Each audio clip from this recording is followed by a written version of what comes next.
Tema yang saya bawakan pada hari ini adalah menang melawan iblis, yang terambil dari 1 Petrus 5 ayat yang ke-6 sampai ayat yang ke-11. Kita baca sama-sama ya. 1, 2, 3. Karena itu rendahkanlah dirimu di bawah tangan Tuhan yang kuat, supaya kamu ditinggikannya pada waktunya. Serahkanlah segala kekhawatiranmu kepadanya, sebab Ia yang memelihara kamu. Sadarlah dan berjaga-jagalah, lawan musuh iblis berjalan keliling sama seperti singa yang mengaum-ngaum dan mencari orang yang dapat ditelannya. Lawanlah dia dengan iman yang teguh, sebab kamu tahu bahwa semua saudaramu di seluruh dunia menanggung penderitaan yang sama.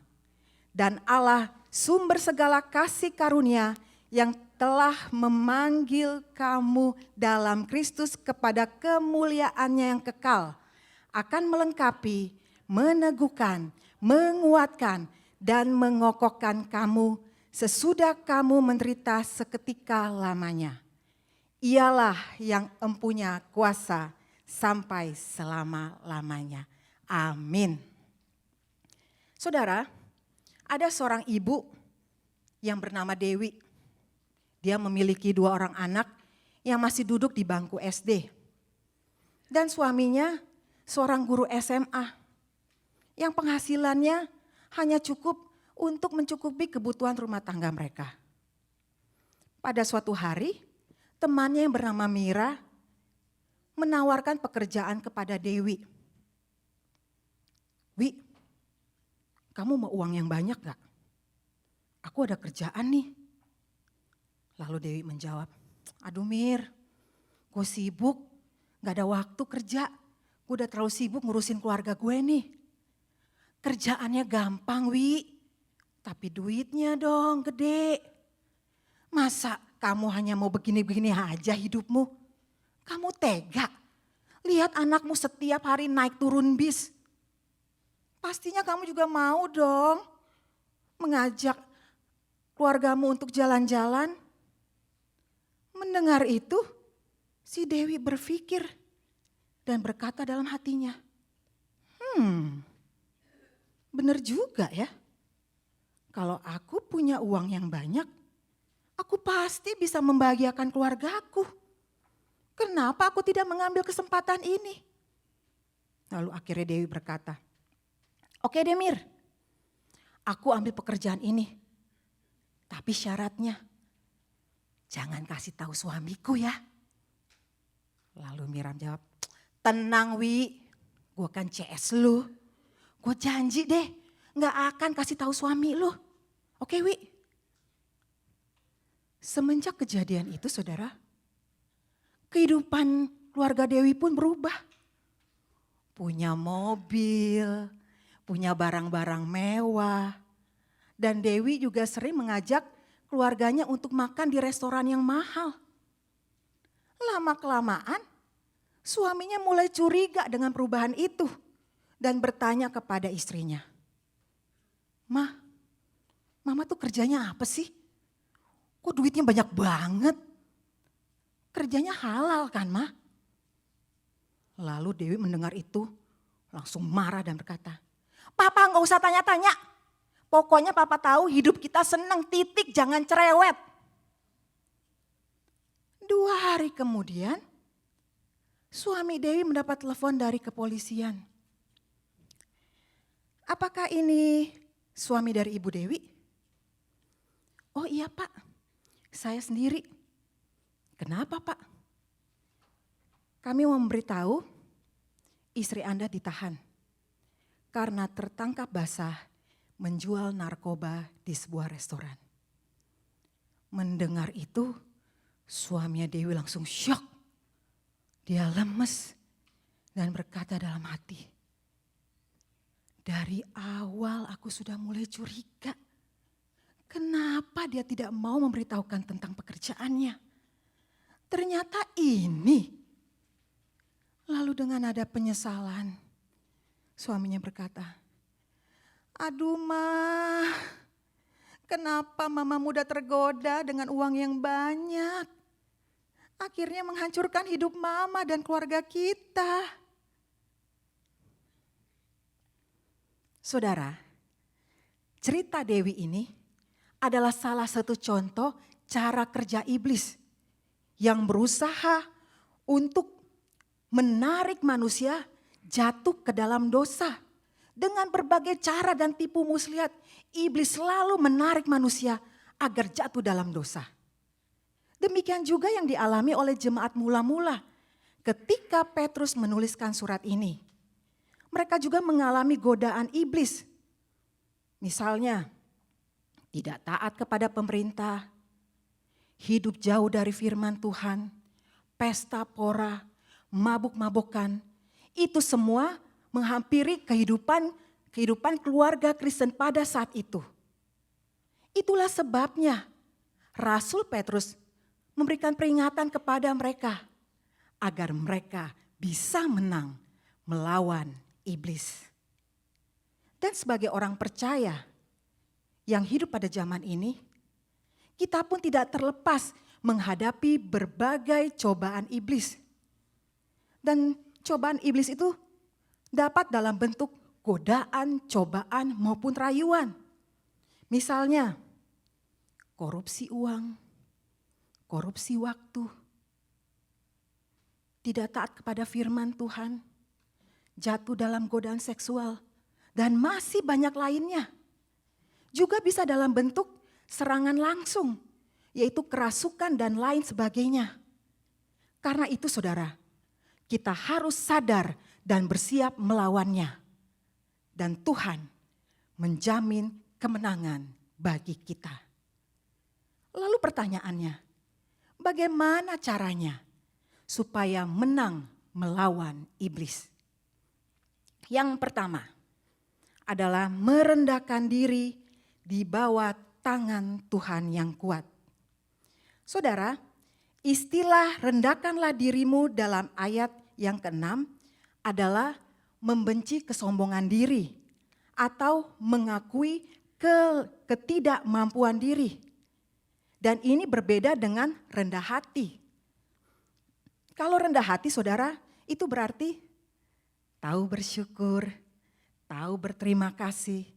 Tapi kalau untuk melawan iblis, kita harus merendahkan diri di bawah tangan Tuhan yang kuat. Jadi yang membuat saudara menang melawan iblis adalah tangan Tuhan yang kuat. Contohnya, kayak anak mau berantem, sebenarnya bukan dia yang memukul. Tapi di belakangnya ada bapaknya yang kuat yang memegang tangan anak itu. Jadi saudara jangan berkata, wah saya punya karunia nih, saya hebat, saya bisa melawan iblis. Jangan saudara, kita tidak boleh merendahkan dia. Karena iblis itu ada tingkatannya. Kalau saudara bertemu dengan jenderalnya, maka iblis akan bisa berkata, kamu siapa? Contoh dalam Kisah Para Rasul 19 ayat ke-15. Saat ketujuh anak imam Skewa mencoba mengusir roh jahat dan membawa nama Tuhan Yesus. Tapi hasilnya mereka malah dipermalukan. Roh jahat berkata, Yesus aku kenal, Paulus aku tahu, tapi kamu siapa? Saudara, ketujuh anak imam Skewa ini, mereka memakai nama Tuhan Yesus. Tapi sebenarnya mereka tidak mengenal Yesus secara pribadi. Mereka hanya membonceng nama Tuhan Yesus. Motivasinya ingin terkenal, tapi bukan untuk meninggikan Tuhan Yesus. Inilah yang membuat mereka dipermalukan oleh iblis. Intinya, kenapa anak imam Skewa dipermalukan oleh iblis? Sebab mereka tidak merendahkan diri di bawah tangan Tuhan yang kuat. Jadi saudara, kita harus hati-hati. Sekali lagi firman Tuhan tegaskan, jangan merasa mampu melawan iblis dengan kekuatanmu sendiri. Tapi harus dilawan dengan serius. Seriusnya bagaimana? Minta kepada Tuhan dan berlindung di bawah tangan Tuhan yang kuat. Agar Tuhan memakai saudara untuk melawannya. Jadi kalau saudara bisa melawan dan menang, itu bukan jasa saudara. Saya membaca sebuah cerita di internet. Ada seorang pria, kita sebut saja bernama Anto. Pada suatu malam, pembantunya si Anto ini yang bernama Ati, tiba-tiba menjerit keras. Lalu dia tertawa-tawa sendiri. Akhirnya Anto dan kedua orang tuanya mendatangi kamar pembantunya ini.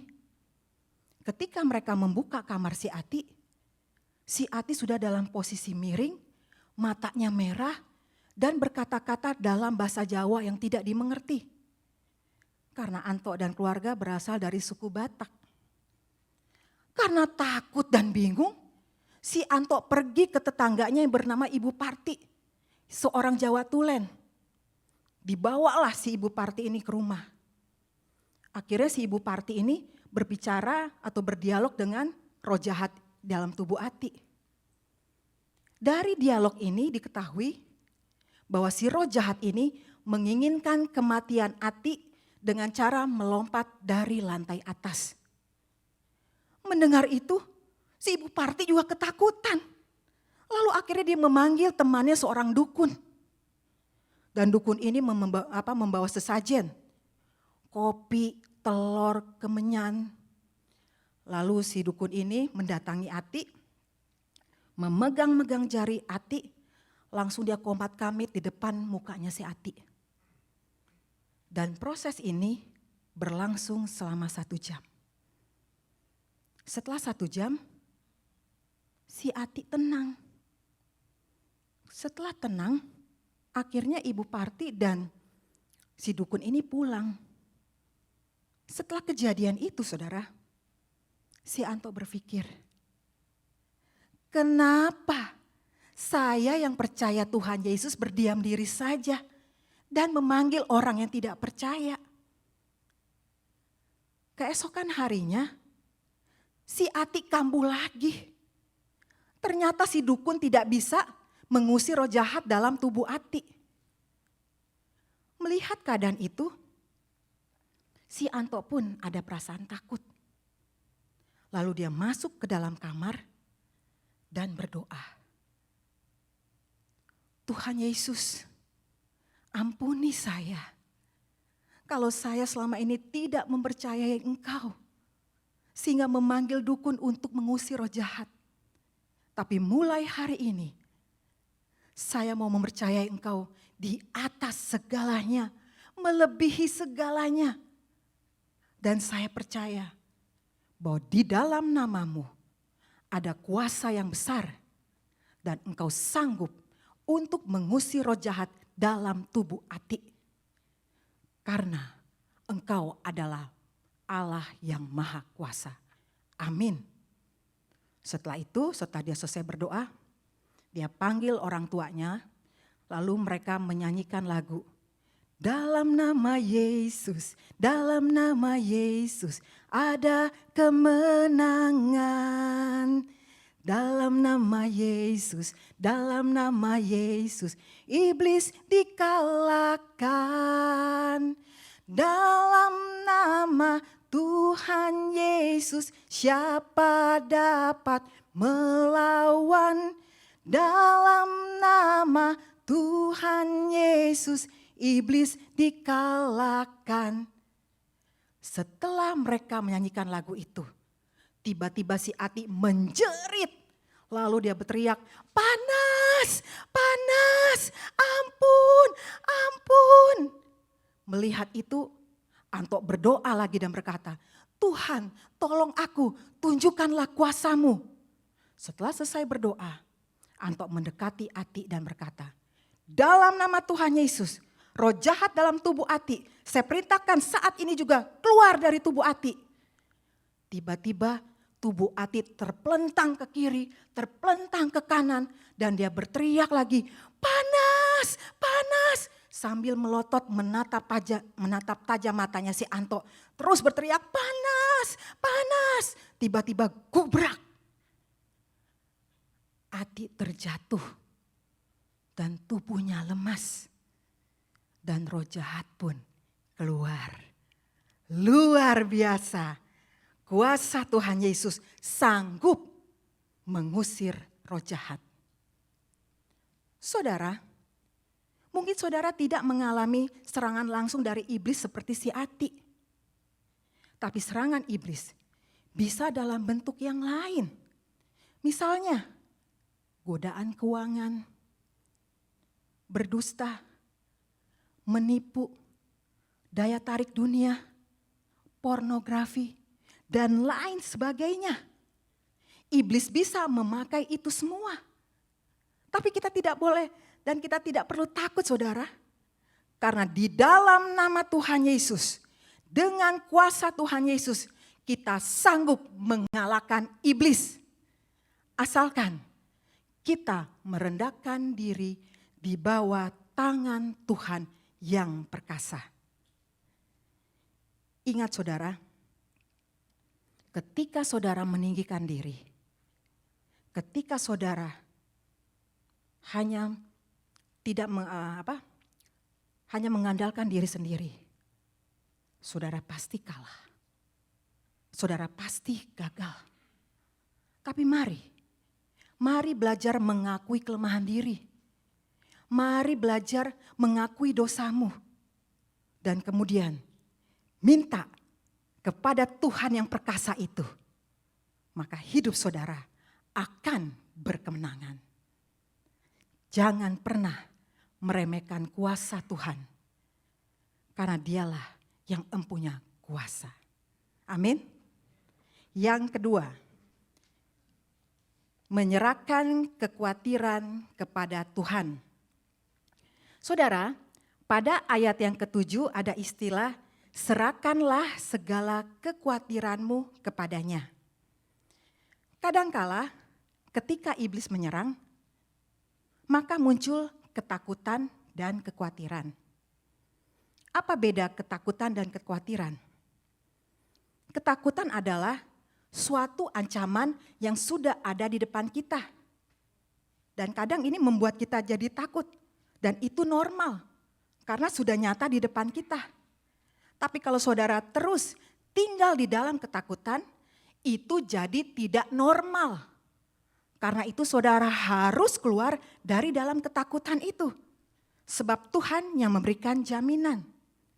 Sedangkan kekhawatiran adalah ancaman yang tidak ada. Dan ini yang tidak boleh. Karena memang gak ada ancamannya. Contohnya, saudara pulang kerja di malam hari dengan berjalan kaki. Lalu saudara takut. Lalu saudara bilang, aduh kenapa ya? Kok gue lewat jalan ini merinding? Padahal gak ada apa-apanya saudara. Karena saudara pergi atau jalan kaki di malam hari udaranya dingin ya merinding. Enggak semua merinding itu dikaitkan dengan iblis. Lalu akhirnya saudara meng-create sendiri. Saudara membuat sendiri. Waduh. Kata orang, jalanan ini angker, jalanan ini rawan. Karena pernah ada yang ketabrak lalu mati. Saudara, ini kekhawatiran, ini yang gak boleh. Karena gak ada ancamannya. Jadi saudara tidak boleh khawatir. Tapi sebagai manusia, kita bisa khawatir. Oleh karena itu, bagaimana kita dapat mengalahkan kekhawatiran? Alkitab memberikan rahasianya. Serahkanlah segala kekhawatiranmu kepada Tuhan. Saudara, kata serahkan dalam bahasa aslinya artinya seperti membuang sampah. Sekaligus, tidak dicicil-cicil. Kita ambil 2 potong dulu, baru kita ambil sisanya. Enggak kan kalau saudara buang sampah. Tapi kadang sebagai manusia atau sebagai orang Kristen kita begitu kan. sudah menyerahkan kepada Tuhan, sudah berdoa, sudah yakin menang. Setelah amin, kita ambil lagi masalahnya, kita khawatir lagi.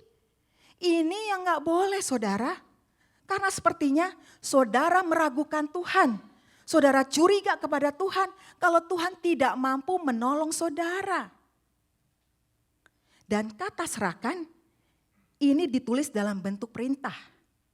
Artinya harus atau tidak bisa ditawar. Jadi tidak ada cara lain untuk menaklukkan iblis yang menyebabkan saudara kalah terhadap iblis adalah harus menyerahkan segala kekhawatiran kita kepada Tuhan. Kenapa? Karena Tuhanlah yang memelihara hidupmu. Bukan saudara yang memelihara hidup saudara. Kalau saudara khawatir percuma. Ingat Tuhan bilang, jangan kamu khawatir. Karena kekhawatiran itu tidak dapat menambah usiamu. Tidak dapat menambah kekuatanmu. Tidak menjamin kamu menang, malah kamu bisa kalah. Jadi kalau Tuhan sudah menjamin dan memelihara hidupmu, kenapa kita khawatir? Ini yang Tuhan Yesus bilang dalam Matius, apa bedanya kamu dengan orang kafir? Ini yang tidak boleh. Saya teringat peristiwa pada tanggal 14 Februari 2023. 2 bulan yang lalu, tepat di hari Valentine. Tapi ini bukan breaking news. Ya, sebagian dari kita mungkin sudah tahu ya, saya bekerja menjaga 3 anak. Dan tugas saya setiap pagi mengantarkan anak yang paling kecil yang bernama Leila ke sekolah. Tapi hari itu saya diminta untuk mengantar 2 anak, Leila dan kakaknya. Karena papanya yang biasa mengantar kakaknya Leila ini harus pergi keluar kota. Setelah saya menurunkan kakaknya Leila di sekolahnya, lalu saya melanjutkan perjalanan ke sekolahnya Leila. Tiba-tiba saudara di freeway, saya mendengar letusan ban pecah yang sangat keras. Duar! Wah, saya kaget. Lalu saya melihat ke kiri, melihat ke kanan. Juga saya lihat ke spion. Kok gak ada mobil yang berhenti ya? Atau yang menepi? Tiba-tiba di dashboard saya, lampu dari tire itu nyala. Dan saya merasakan mobil sudah mulai tidak balance, seperti lompat-lompat. Disitulah saya baru sadar, kalau mobil yang saya kendara itu bannya pecah di freeway. Dan saat itu kondisi freeway semua mobil dalam keadaan kencang. Sehingga saya tidak bisa menepi untuk berhenti. Dan untuk exit yang terdekat itu jaraknya masih jauh. Dalam kepanikan dan ketakutan saya saudara, saya berdoa. Tuhan Yesus tolong saya. Tuhan Yesus tolong saya karena saya panik. Di tengah kepanikan itu, tiba-tiba anak yang saya jaga yang bernama Leila itu memanggil nama saya. Shirley, the car is bouncing, the car is bouncing, yeah, the car is bouncing Shirley, oh I'm happy, yeah, the car is bouncing. Dia pikir ini di Taman Ria, main-main. Dia seneng, dia lompat-lompat badannya di car seat-nya. Saya yang ketakutan. Wah dia lompat-lompat, dia happy. Shirley I'm happy, yeah the car is bouncing. Melihat sikap itu saudara, melihat sikapnya si Leila. Yang awalnya saya panik, yang awalnya saya takut. Akhirnya saya diberikan penghiburan, saya diberikan ketenangan. Dan dengan pertolongan Tuhan, saya bisa exit dan berhenti di sebuah pertokoan. Setelah saya berhenti, lalu saya keluar mau melihat kondisi bannya. Waktu saya lihat kondisi ban, saya kaget. Karena bannya sudah gak beraturan lagi. Yang tersisa hanya benang-benangnya aja. Memang peleknya masih utuh. Tapi kalau saya pikir lagi secara logika, jarak antara kejadian dengan exit saya itu cukup jauh. Mestinya pelek juga sudah hancur. Tapi melalui kejadian ini saudara, saya belajar satu hal dari anak yang saya jaga. Berserah penuh, tanpa curiga, tanpa tanya kenapa. Leila beriman penuh kepada saya. Kalau ikut Shirley pasti aman. Kalau ikut Shirley pasti oke. Seperti Leila melihat saya seperti orang tua. Demikian juga kita harus melihat Tuhan kita sebagai orang tua kita, sebagai Bapak kita yang mampu menolong, yang mampu melindungi, yang mampu memelihara kita, yang mampu menjaga kita. Seperti Leila, waktu mobil lompat-lompat, dia tidak takut. Karena siapa? Karena ada Shirley. Dia tidak create anything dalam pikirannya.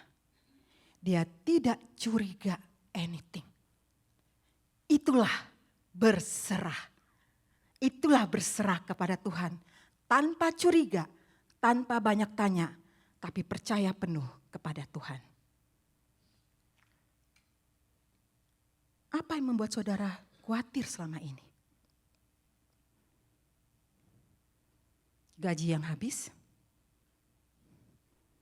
Tidak ada saving, tidak ada kerjaan, anak sekolah nggak selesai-selesai, sakit nggak sembuh-sembuh, atau apa saudara? Apakah kekhawatiranmu membuat saudara jatuh? Apakah kekhawatiranmu membuat saudara kalah? Sehingga akhirnya saudara melarikan diri dengan cara-cara negatif. Mabuk-mabukan, berjudi, bahkan ingin bunuh diri. Mari saudara, kita belajar berserah seperti Leila. Ketika kita sudah berdoa, ketika kita sudah menyerahkan kepada Tuhan, jangan lagi ambil masalahnya, jangan lagi khawatir, jangan lagi jadi beban pikiranmu. Karena kalau saudara seperti itu, iblis akan menyerang kelemahan saudara. Tapi mari belajar penuh, berserah penuh kepada Tuhan. Sebab hanya Tuhan yang mampu menolong dan mampu memelihara hidup saudara. Amin. Yang ketiga, percaya penuh pada karya Tuhan. Saudara, dalam ayat ke-9a muncul istilah iman yang teguh. Artinya percaya penuh, bukan hanya di mulut, bukan hanya teori, tapi betul-betul 100%. Dengan segenap hati, segenap jiwa, segenap kekuatan. Percaya penuh pada siapa? Pada karya Tuhan. Lalu apa yang dimaksud dengan karya Tuhan? Itu yang dijelaskan di dalam ayat yang ke-10.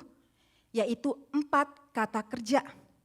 Yaitu melengkapi, meneguhkan, menguatkan, dan mengokohkan.